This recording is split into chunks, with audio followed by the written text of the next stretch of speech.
And a special warm welcome to Marco Hubert from the Department of Management, who will be giving the IMC talk this day here. Marco has come to Aarhus from Germany and is an associate professor working also on the perception of food section. And the talk today is exploring smart home ecosystems, something I'm sure we will all have much more of soon, with the idea of also using NLP methods as a way to look into how do people actually perceive it. But Marco, please take us away. Yeah, thank you. Also, yeah, welcome from my side, and also thank you for inviting me to this talk. So it's kind of, I think it's part of the seed funding round last year, so that I talk a bit about the project we did, our interdisciplinary project, but how it is framed in a more broader concept. And like I said, so I'm associate professor right now at the marketing section and in the management department. I'm not a food researcher, so I'm one of the few in the marketing section not researching food as the main concept. So my let's say I have two bigger research interests. The one is actually quite nicely connecting to what the IMC or what some people in the IMC are doing. So I'm also interested in doing some neuroscientific research. I'm more or less interested in FMI studies, and I'm doing, especially when it comes to consumer research. So that's one part I'm doing. And then the other one that's brought me probably to this talk here is that I'm interested in all kinds of things when it comes to digital content, digital context, and so forth. So I'm more or less interested in consumer research within digital environments, or how they kind of use and adopt different digital technologies. And here I have, let's say, some make you aware if you're maybe also interested. So I have two bigger research projects. One is leading to the talk, and one is actually I'm coordinating an EU project right now. We started last year. It's about children and their ICT use. So we kind of investigating their digital maturity and how they use it, and how they kind of use the different ICTs, information communication technologies, and how it is affecting their aspects of well-being, learning performance, decision making, for example, kind of intertemporal choices, so delayed gratification aspects, and so forth. So, and we are quite broad also there methods. When we have quantitative methods, we do also eye tracking and FMI stuff there. So you can see it on my website probably, and on the Pew profile. So, but if something there also has some interest for you, so just drop me a mail or ask me afterwards. So might be also something you could be interested in. So, but when it comes to the talk today, let me figure out share my slides with you. So that's the result already. So. Okay, so the title I have here, that's actually the whole project, and also the work together with Rebecca is more or less going beyond that smaller title here, and maybe to understand what I'm doing here and what I'm interested in, and it comes to this idea of the smart home ecosystem, is actually that is in the project together with Rebecca is more or less a spin-off of this concrete smart home project.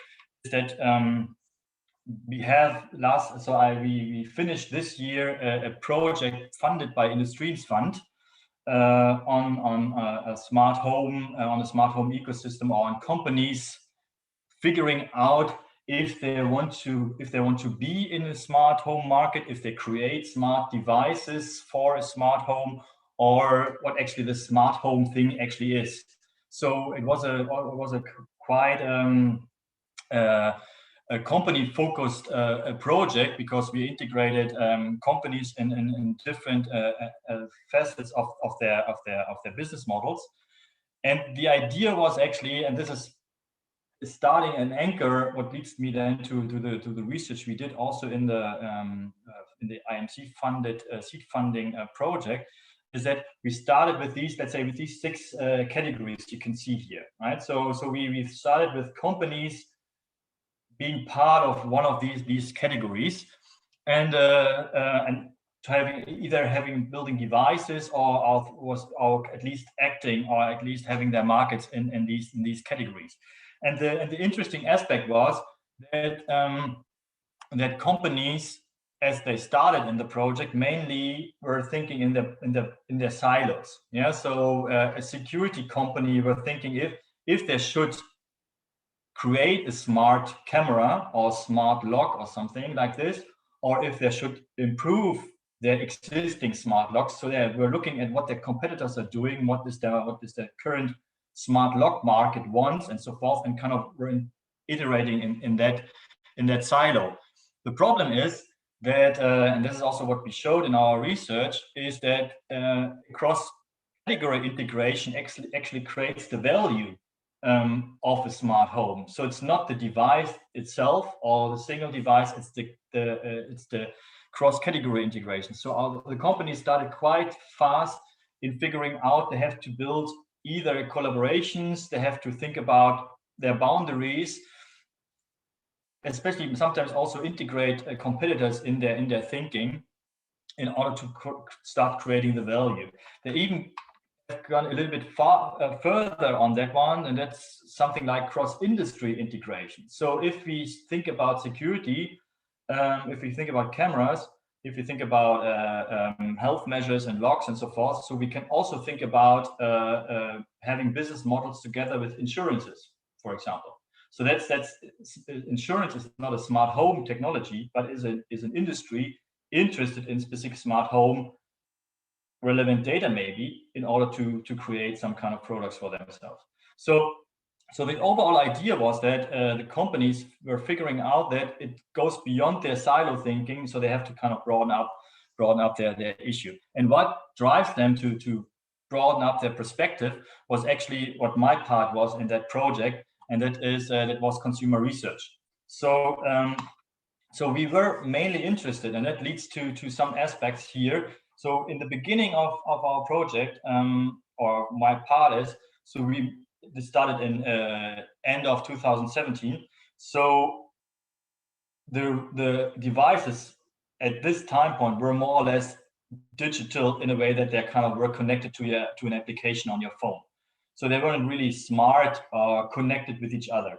But it's during the time of the project, but also during the development of the market, it goes more and more into kind of having these connections and so forth.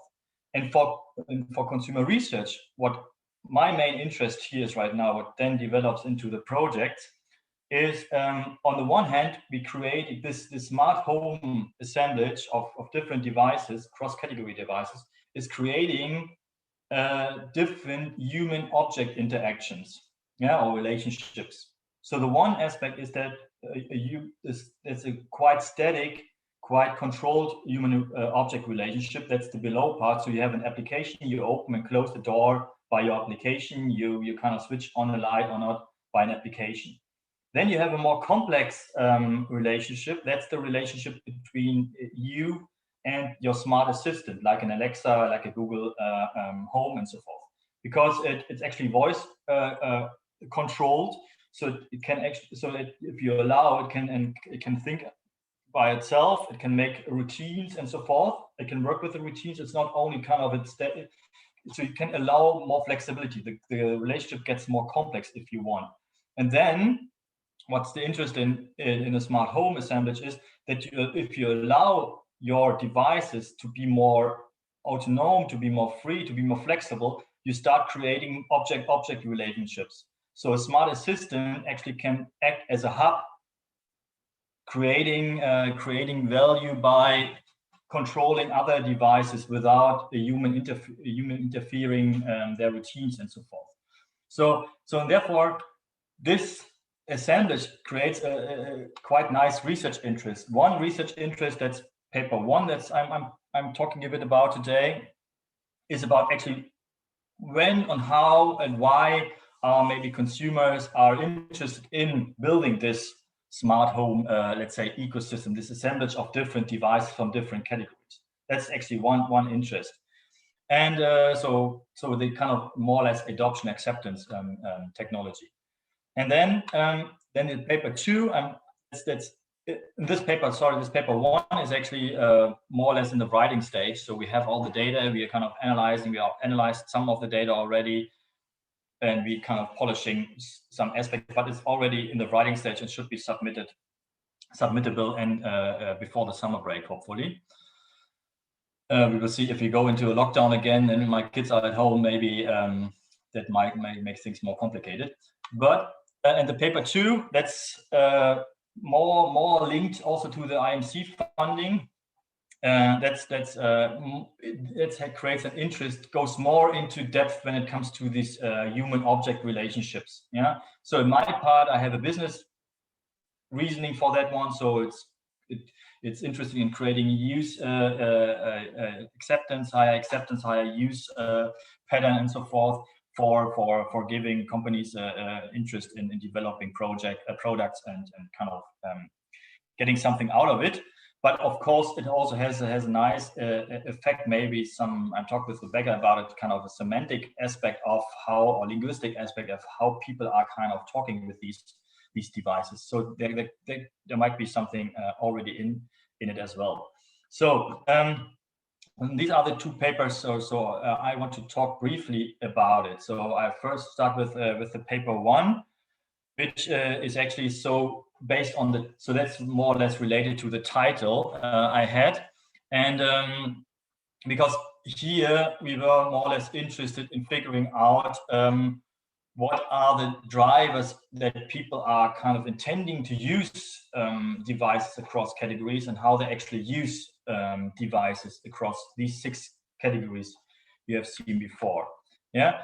And the interesting aspect here is, of course, it's going into, so it's an interesting aspect here. So let's say the newer aspect is that we are not looking like specific research and information systems at acceptance and adoption of a single device, of a single technology. We were interested in how they kind of build that assemblage of devices across categories. So like a window, a speaker, a smart speaker, and maybe a smart fridge or something like this. So that they use devices across these categories and so forth. Yeah. So therefore, of course, because it's IS research, so we had to somehow use the theories, although there might be a bit more open research when it comes to technology acceptance adoption.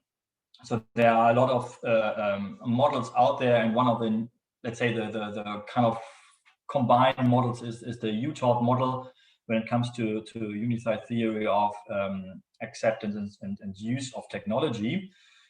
So we use these theoretical aspects of how models or antecedents of technology acceptance, like for example the expectancy of performance, so that the device or the network of devices actually doing what I want, effort expectancy, that it has a low effort of using it, and so forth. Yeah. So, but the more interesting aspects here, that was a kind of the main aspect. But the interesting aspects, which also leads to other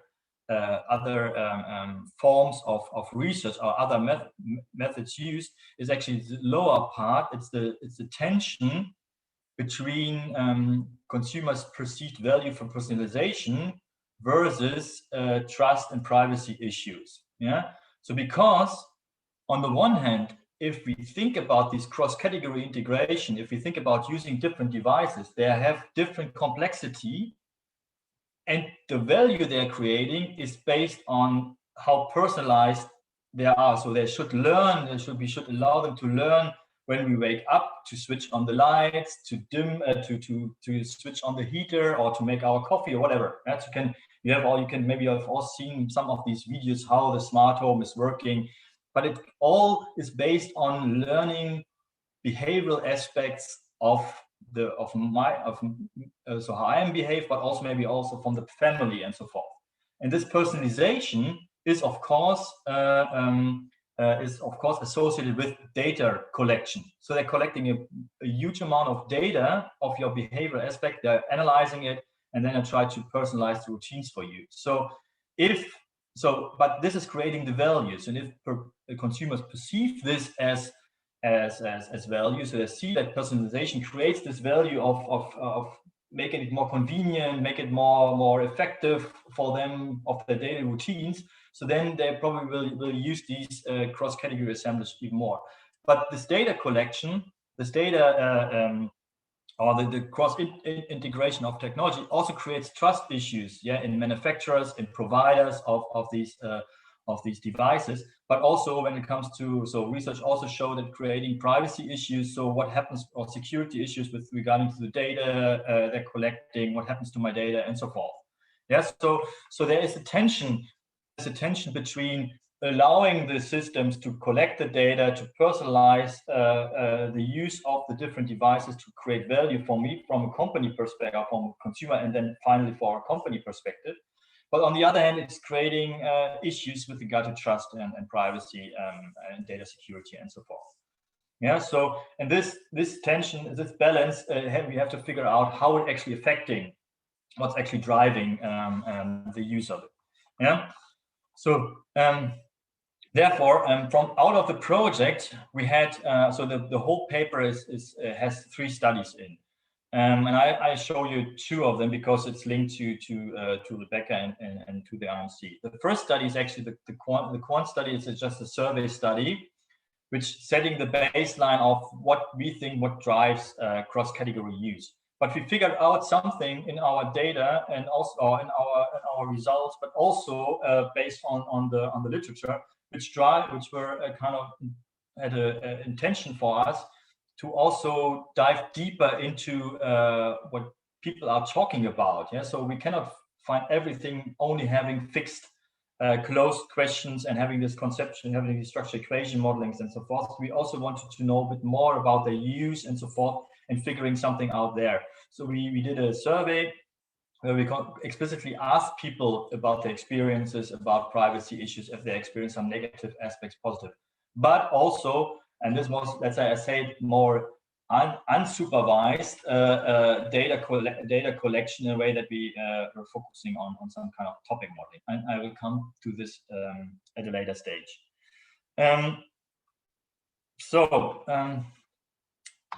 Okay, with the first study, so my idea is, so I will not completely run over you with just throwing hypothesis and data at you. So it's more gives you, it should hopefully gives you an overview of what we are doing here and how maybe the things Rebecca is providing, or her team is providing, or how the interaction, the interdisciplinary approach is providing value for the whole study. Hopefully you will see that in a bit. But of course, if you need more explanation, if you want to have more insights, also when it comes to the statistics behind, of course we can talk about this, and I can show you this in the paper and so forth. So this is quite a fancy model. The more complex, the better. But the main interest was, so let's say the left part is just kind of a pragmatic part of base anchoring our research into information system research. So it's so that we kind of say we also looking at technology acceptance drivers and so forth. But the main interests were mainly in the, let's say, in the middle, where we have these the link between intention and use, and we expect that there are some mediations when it comes to consumers' perceived value for personalization and trust and so forth. And we also have this disposition to value privacy, the kind of privacy aspects. So we are more or less expecting that the intention to use is kind of mediated either through the value for personalization, or it has kind of the sequential mediation together with trust. And we actually expect that this position to value privacy has a kind of an inhibiting effect on these aspects, to kind of lowering the values of it. Yeah. So, but this is so like that can kind of start of modeling a bit. So the tension or the driving antecedents, or what I talked before about based on. So we are not really creating a data insights here, but we are kind of creating the different aspects of using a smart home, personalization versus trust and privacy issues. So that's the main model. And finally, we want to explain cross-category use. And I just show you in a minute what I mean with cross-category use. Oh yeah, so if I have the chat not in mind, so I cannot see the chat. So if there are some instant questions on things you don't understand, just open your mic and ask instantly. But afterwards we can also have then a chat about all the things. But if there's something you need to understand to go further, just ask. Yeah, if I'm too fast also, please. Yeah. Okay. So what we did, like I said, it was a quant study. It was a panel study. So we kind of so we had our sample was more or less created out of owners of smart home devices. So in this part we were not interested in people having those are not used to smart homes, are not used to smart home devices, and so forth. So this is a side study we did also, but that's not of interest here right now.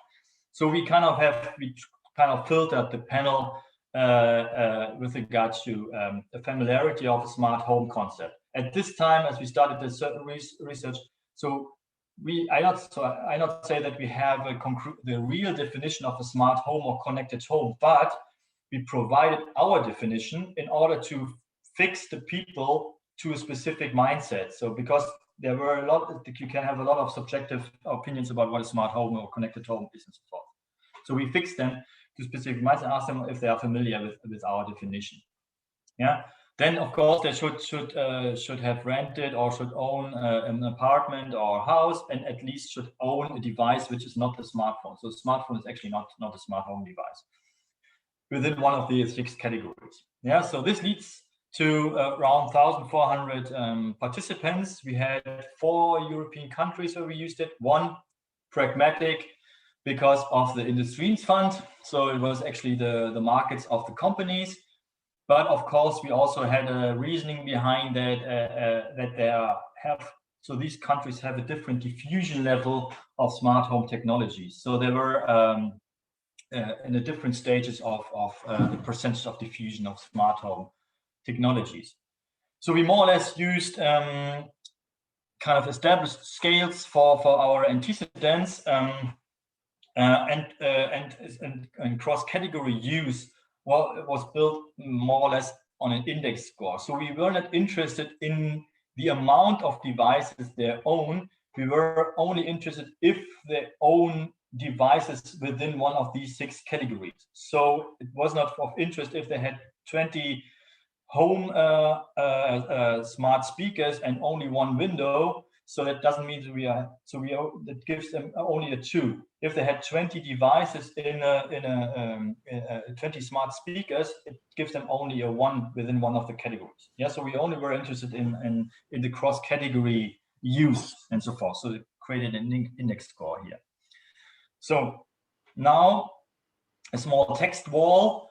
Of course, so you don't have to go through it. So we just give you an idea that we use Smart PLS for it because I'm more interested in kind of increasing the predictivity of our outcome variables. So it's not about the goodness of fit somehow.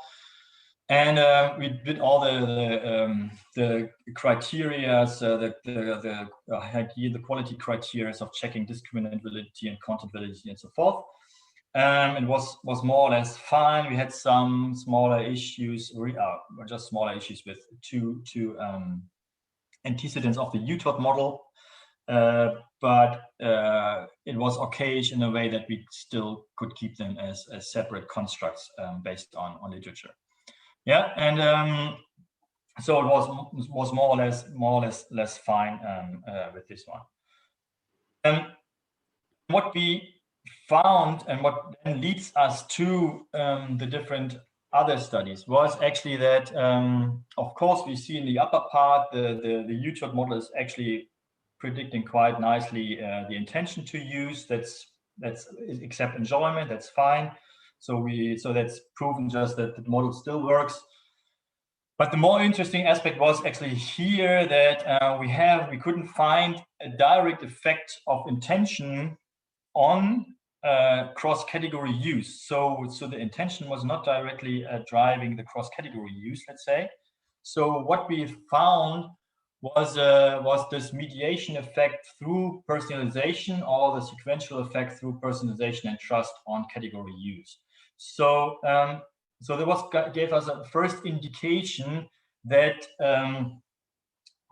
that only it's kind of that they have to, that the consumers have to see some specific aspects, some specific values of using cross-category devices by personalization, so kind of that the services are personalized for them, in order to kind of overcome the intention to use.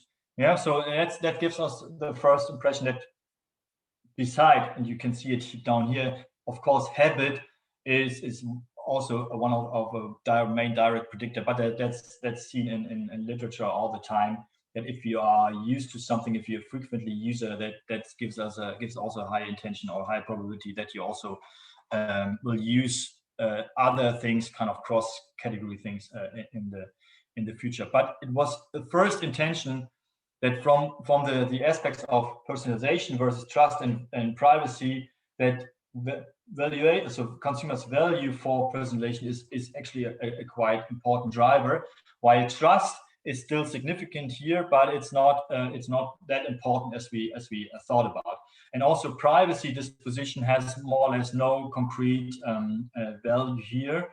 It actually leads also to has actually a positive impact on personalization. So this leads us to the question. So okay, we know that research also showed that if we ask people about privacy, they say, yeah, privacy is really important. That's one of the important things. But if we kind of connect this with a broader content, then it somehow disappears. So yeah, and maybe some of you are more maybe prove me wrong or are more into that.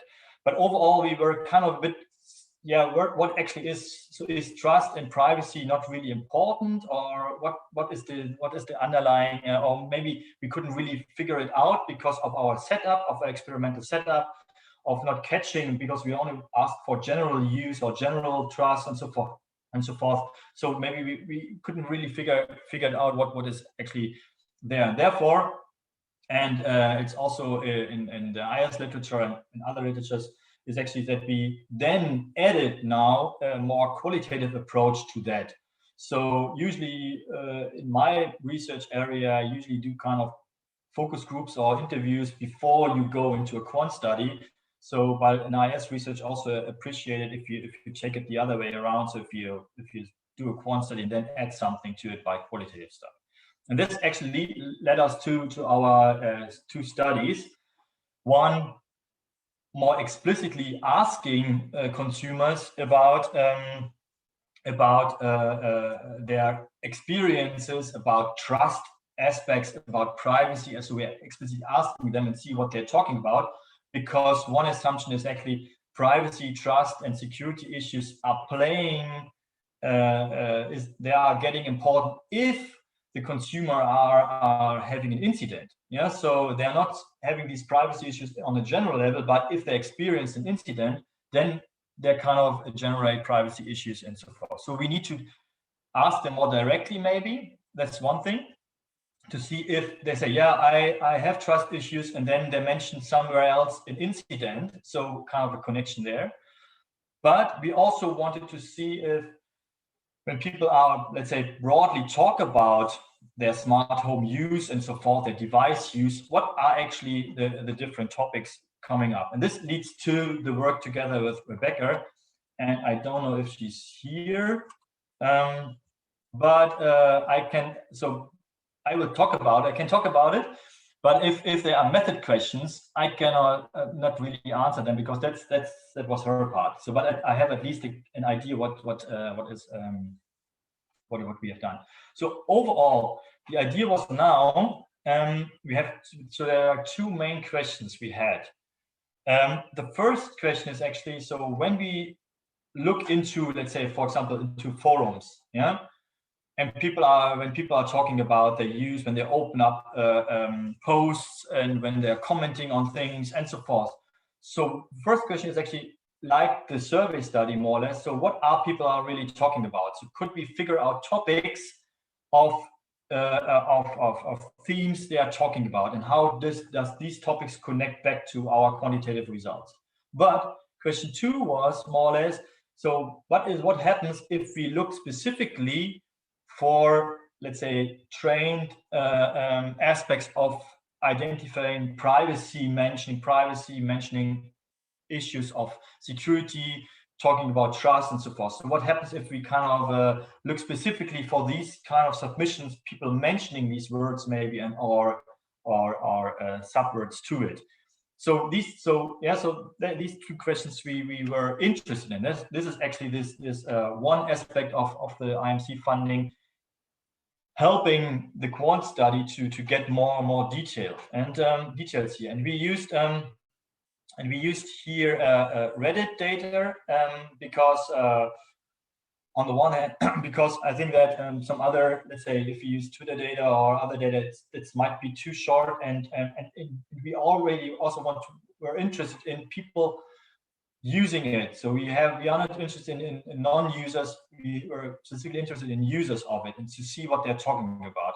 And so we used Reddit data here, 2.5 years of data from 2 of the largest subreddits concerning specific smart home technologies. That's called smart home and home automation.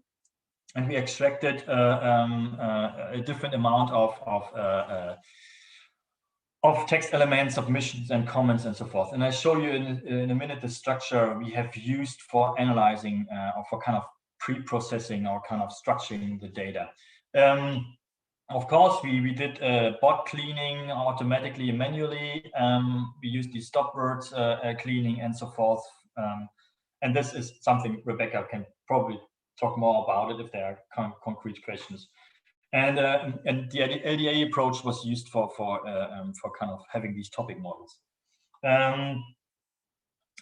With regard to question 1, a structure which nicely worked, or at least worked, was and they called a tree, or called the trees, let's say. So is that we had we created separate elements in a way that we had one element was the original post, so that was one element. Then another element was a comment, so you see that someone is commenting to it, and then we created sub comments, and then someone else created a new comment, and then it's already the people are answering this new comment. So each main comment to the original post and the underlying discussion was one element we used. Yeah. So you see from this picture, we actually had 3 different text blocks. We used the original post, comment B and the sub discussion, and comment D and the sub discussion. Yeah. For question 2, when we concretely want to look at privacy trust, so we decided first just only to use the submission of the main post of A, so who was opening the post, so the main submission, and all the comments he gave to other people commenting on his post. Because we were, so like I said, so the main assumption was that we thought that they might have an incident, or they might have actually experienced something positive or negative when they explicitly talk about privacy, trust, and so forth issues. So we only were interested in what they say and how they explain their issues here and so forth. And we were not really interested in what other people are commenting on. Only when other comments leads to response of the main driver of the submission, then we included this one in our analysis. Here you see that's completely, I would say, Chinese, but it's something I'm aware of, that it's quite common in literature. Maybe that's quite default. I don't know. So, but that's something like I said, so could Rebecca go more into. So please don't ask questions on this last sentence here. And what we could see that's the analysis is still going on a bit. You can see here, this is a topic, this is the map of different topics created on this tree approach. And interesting first is that we had some topics which kind of referring a bit more closely to what we also found in our quantitative study, which goes in the direction of people talking a lot about building this assemblage, controlling this assemblage, talking about routines, talking about subcodes of personalizing and making the system work for them. So they're kind of, and they're including mainly smart assistants, so these hubs into their discussion. So some of these topics were kind of referring to this idea of that people are going more and more into these cross-category integration by talking about how they can control, how they can personalize the system for themselves. Then when it comes to, for example, to security aspects, there are mainly also, so there was talk, let's say subtopic, in a way that they talked about security issues or issues coming up with home automation or with smart home automation. Yeah, so they're talking about installation issues, talk about updates, they talk about kind of security aspects of that the technology itself is not working and so forth. But overall, we could so far not identify privacy or trust aspects either directly or in kind of in a broader sense within this topic. So it seems also then when people are talking about concrete aspects, broadly about it, that privacy, security, data security is not really that main issue here. And this also shows a bit if we look at the submissions. So when we're really tracking these words and we train it a bit on kind of variation of the words, that not many topics, not many submissions really had these words or these kind of descriptions in their titles or in their submission text and so forth. The only thing is that that security, and you could see that in the main topic modeling, was coming up a little bit more often. So therefore, and I haven't shown this here. So therefore, we were running manually through some of we selected the most the kind of most prevalent, most salient posts when it comes to privacy and trust. And this is something, so we are still analyzing a bit. But if you look at some of these posts, you could get an indication that, of course, in some way an incident is mentioned, and then people are talking about privacy, about trust. Otherwise, they are not really including that one. And also, when it comes to security, so it could go in the direction of security when it comes to data security, or it goes in the direction of when it comes to device security, so that the door is working, the lock is working. If I'm out of home, that the lock is actually closing and not opening my house, and people can enter freely if they want. So, and we could see that if we look at some of the topics, of the submission topics, we could actually see that the main drivers of security aspects that people are talking about is actually a device security, that the door is working, that the system is working, and so forth. So it's less about the data itself, so about data security and so forth. Yeah. So, but of course, you can discuss this, say, so that maybe people are not actually saying privacy or private or whatever, so kind of using these words or synonyms about it. So you can also say that maybe within the security topics, there's already implicitly privacy and trust involved. Yeah. So if I talk about my door, if I talk about things, there's also something that if I'm trusting the door company, the door manufacturer, and so forth. Yeah, so there's also already, you could interpret that it's not about, they're not talking about it, it's somehow implicitly integrated, yeah, in other topics already, because maybe you need a high level of trust already, So we already have a ceiling effect of trust that you don't have to talk about trust anymore, because you already use a smart home assemblage, and trust is not an issue anymore. So yeah, but overall, and this is then study 2 or maybe study 3, it's our interviews when we explicitly ask people. We see if we get some insights on this as well. So we try to kind of this is something I think this project has really benefited from, from the idea of the IMC to create interdisciplinary research here, is that this topic modeling approach is actually adding a lot of new information, a lot of insights, which helps us also to understand our quant data. So that's actually quite nice. Was actually quite nice. Yeah. So, but the seed funding also led to this was one aspect. This was integrating the seed funding into an existing already running project, but it also created, and this is only foods for thought stage, is only in the beginning of it. Yeah. So because and that's maybe something also what's really could be interesting for you is then when we talk about the paper 2, about the relationships, the human object relationships, which are getting interesting.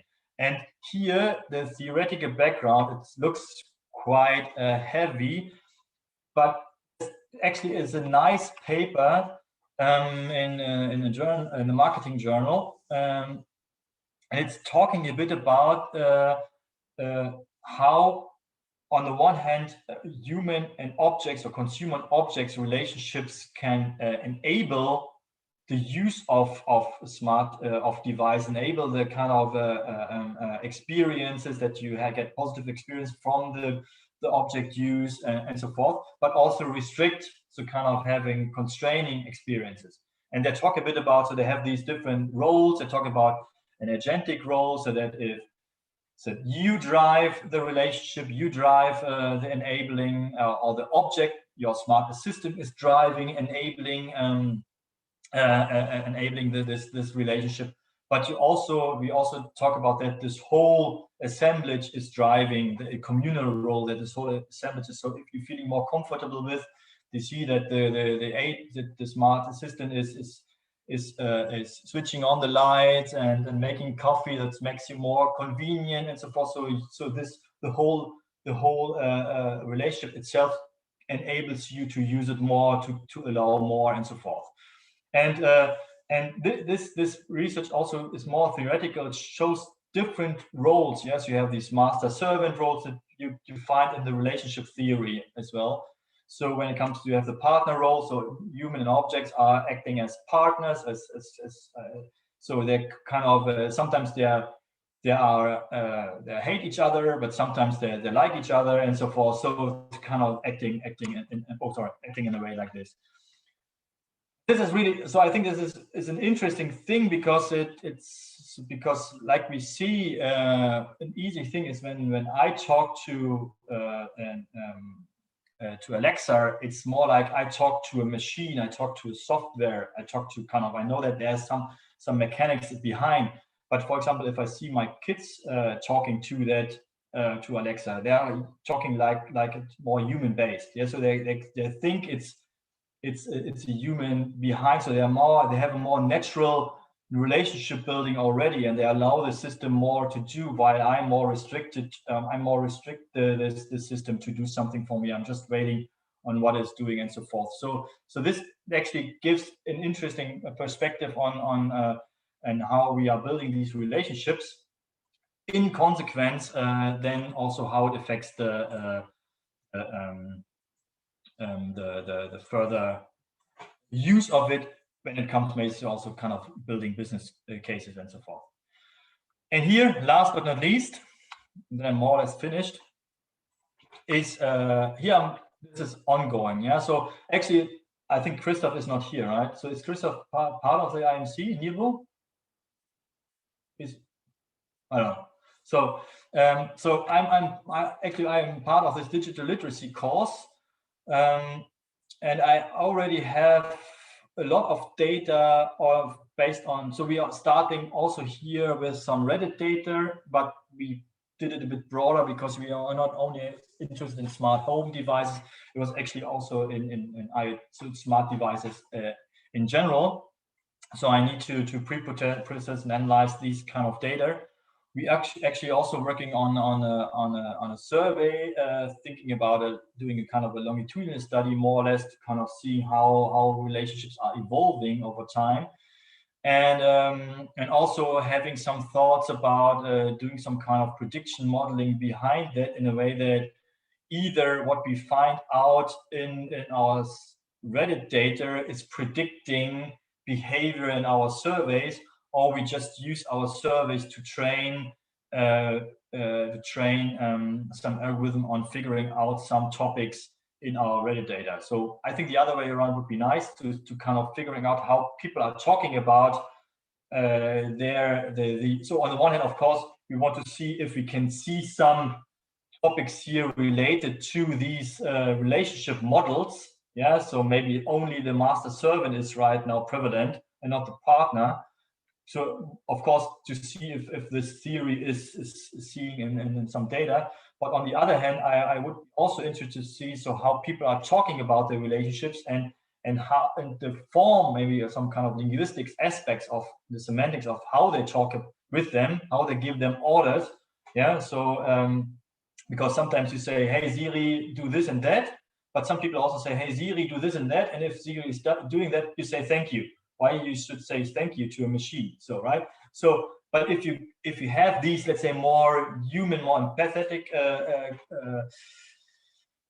use of words and so forth, does that actually also predict something of the use of these devices in a real setting? That's so doing some kind of prediction modeling, machine learning aspects and so forth. That would be quite cool if you can. And I also appreciate any comment to that one.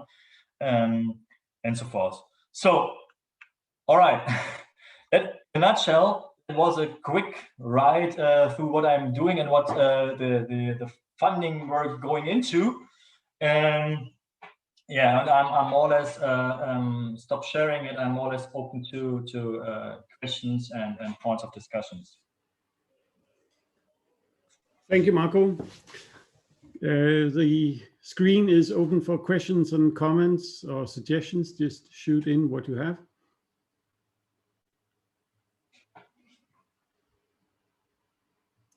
Otherwise, I can begin.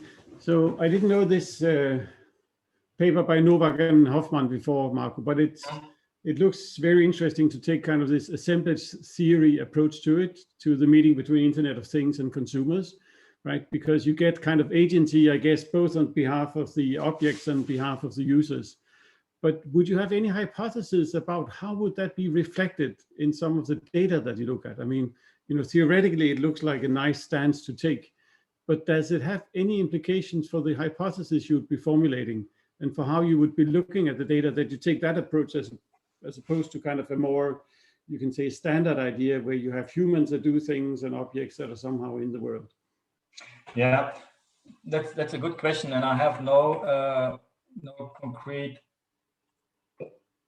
say, final answer to that one. So that's what I said. So on the one hand, let's say the easier part would be actually to talk with, so kind of interview people first to learn how they talk about the use of their smart assistants or their smart devices in a way. So actually, the smart assistant is the hubs, the Alexa is much more interesting because they actually interact over voice control and so forth with them. And so one aspect is to see how they talk about it. Yeah, that's going into some linguistics, and I'm not an expert in that. So kind of use specific words or use specific orders. So if they're talking more like a order part of it, and also say so for example, some people also say, yeah, I'm using it only for asking for the weather data. Yeah, some people say so the smart assistant is managing my light. So there's a routine. I build a routine, but the system learned the routine and improved that. Yeah, so the easiest way would let people talk about it and to identify, let's say, phrases, words, or patterns which we can align maybe to one of these one of these types. So I would expect, for example, for a master. So I wouldn't expect a master-servant relationship where the object is the master. So so that's also possible, and you are the servant. But I would expect for now more or less a master-servant. So I'm the master and the object is the servant. But I think that some people, and I know it from colleagues, they're already going into a kind of a partner relationship. So, but they talk differently. So they're accepting Alexa to hear all the time. So they're kind of not completely shutting down and just reacting only to when they are asked to answer. They are kind of allow them to hear more or less what's happening in the house, to react to specific aspects. So it's getting more a partner relationship. Yeah. So expecting that people, when people, so there's something. So how they talk about giving orders. So I say I usually give orders to Alexa. I ask Alexa. I do this with Alexa. When other people say, yeah, in the beginning I asked them, but now Alexa is doing a lot of themselves. Yeah. So taking this and then going back to the Reddit data and see if we find in a bigger data set these kinds of topics. This would be the easier part, let's say, than just figuring out topics in the Reddit data and do some prediction modeling on the survey data. So maybe we do one survey first on the Reddit data and then going in the next step to the prediction. Because I expect, actually, it's a nice model. It's also a nice theory, but for now, I'm more or less expecting 80% master-servant relationships than anything else. But so I think we are approaching fast, or we are developing fast, right? In some years, probably there is. So these smart objects are kind of are quite really autonomous, are really flexible in what they are doing. And if people get more and more used to it, they allow more and more. And so we probably see in some years this kind of evolution of letting objects interact with objects and so forth alone. Yeah, but it's a good question. So I have no concrete answer to that one. Tina? Yeah, thank you for your talk. So one of the current underlying things that keeps popping up during your presentation is the notion of perceived control. So to what extent do users actually have the idea that they fully understand the device? Do they see it as a gimmick? Do they see it as a flower plot?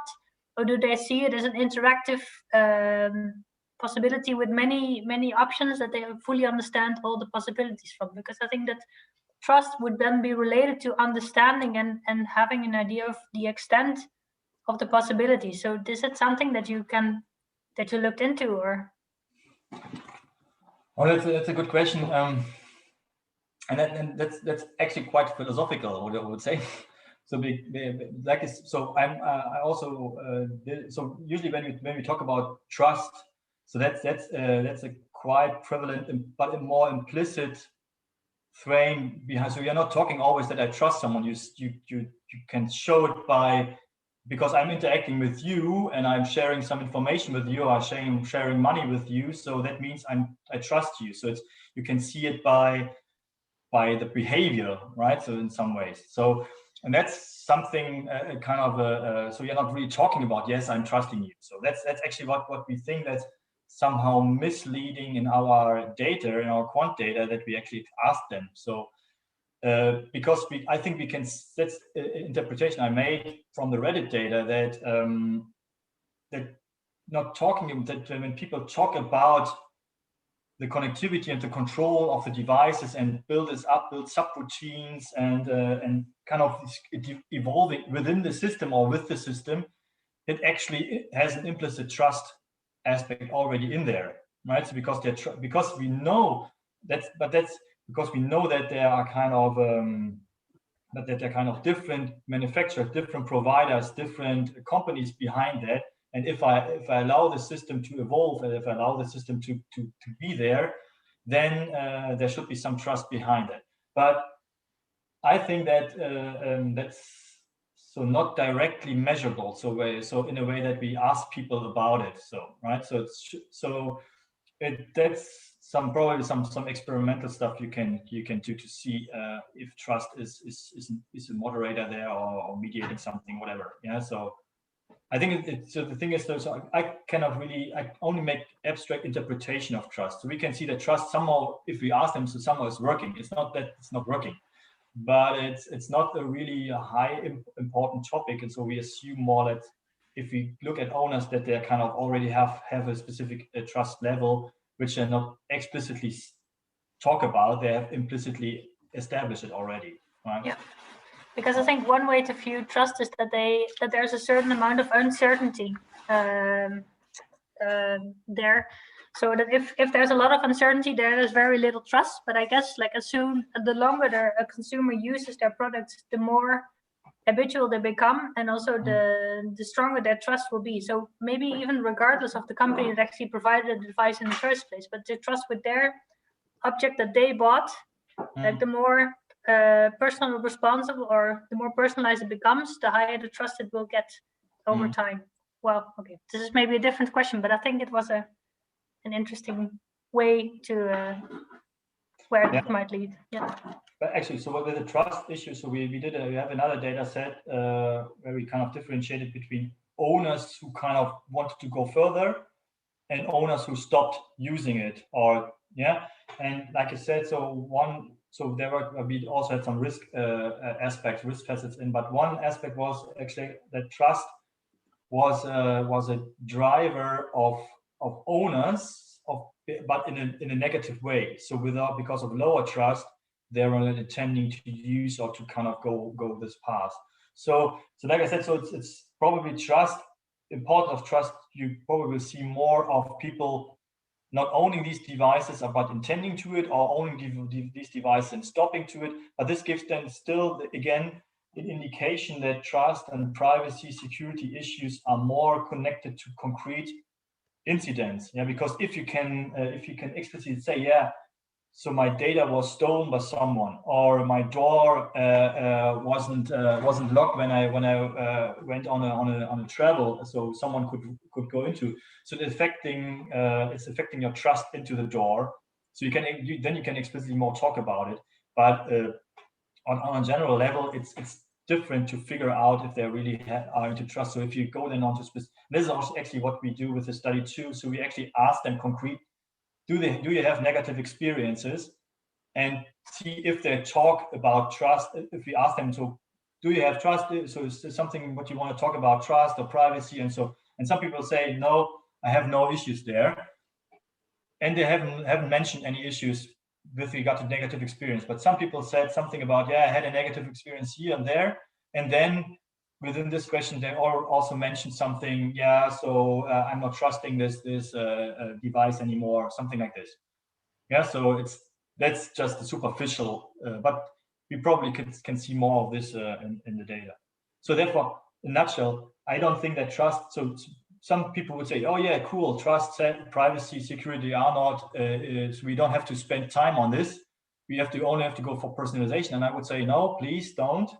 It's there, but it's so you get really into trouble if you create an incident, because then people are easily cut off the evolution of the smart home systems and so forth, right? Yeah, but good point. So Marco, have you considered the possibility to do kind of interviews or ethnographic observations with some users? Because it seems like, particularly for the questions that you're addressing now, such as questions of trust or situations where the system break down, that might actually be easier to look into that by going in-depth interviews rather than going through either questionnaires or through Reddit? Yeah, so we actually had I'm actually worked on a project that we had the opportunity to so there were somewhere in Roskilde a smart home. I think it's from a company, and I got the chance to send families in there to use, and also to investigate breakdowns and so forth. So we should have the opportunity to collect the data from the devices, and then also see if things are not working, or people stop using things, and then we could ask them why. Unfortunately, Corona were kicking in, right. And so we stopped that. So I hope actually that I can go further with that idea after we can go back. But there's also an opportunity some colleague made me aware of, that if you're using, for example, a Google Home as a hub for your devices, you can actually request Google to send you all the data they're kind of collecting about you. So in order to and if they allow it to analyze these kinds of data, and then having these interviews to see if we have spotted critical incidents. So for example, they've stopped using something, or they kind of broaden up their use of the smarter system, or they kind of closed it down. So what happened there? Then of course that might give much more insights, backed up of course, but still also with some interesting data on the devices. That actually was one thing I wanted to do, and I had opportunities, but it was shut down a bit, and hope I can start it again. But it's a good idea, yeah. Any other questions or comments? Well then, Marco, thanks a lot for this talk. We look forward to see the developments of it. Come back when you have done the next phase of the project. Yeah, thank you. Sounds really interesting. Yeah. Take care, everyone. So, See yes. you Tuesday. Bye-bye.